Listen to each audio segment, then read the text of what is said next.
Following the police shooting of 3 men in the RaeTown community in East Kingston, residents took to the streets to protest the killing Sunday morning.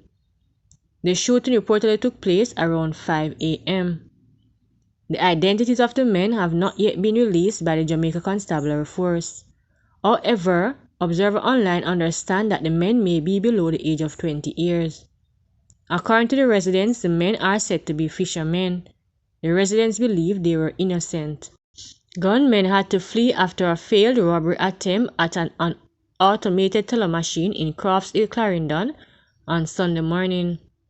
Reports reaching our newsroom are that about 4 a.m. the gunmen were attempting to steal the ATM when they were accosted by lawmen. It was reported that after a shootout, the gunmen fled. The machine was not breached. Following the incident, the police cordoned the area and launched a search for the gunmen. Police are probing the murder of a man at a bar following a gun attack in Spurtree, Manchester on Saturday night. A police source named the deceased as Jethro Driscoll, otherwise called Soldier or Chris, 48, an ex-soldier and construction worker. Preliminary reports said that about 7 p.m. Driscoll was at a bar when a man wearing a hoodie entered the establishment and attacked him. He was shot twice. The man escaped on foot. Up to late Saturday, the police cordoned off a section of the community road at Spurtree leading to Sobeys Road, Sobe Hope and French Park. 2 men were shot dead and 3 others, including a 17-year-old boy, were injured during an attack in Priory St. Anne Saturday night.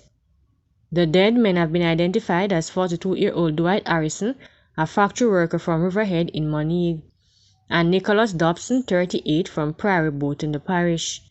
The injured men have been hospitalized in serious conditions, the police said. It was reported that around 8:25 p.m. the 5 men were on a section of the Priory Main Road when they were approached by 2 men, one armed with a handgun. The gunman reportedly fired several shots and the men fled but were all hit. Harrison and Dobson were shot in their upper bodies. The other men received gunshot wounds to their abdomen, arms, and other sections of their bodies. Police said Harrison was killed on spot while other men were rushed to hospital where Dobson died while undergoing treatment.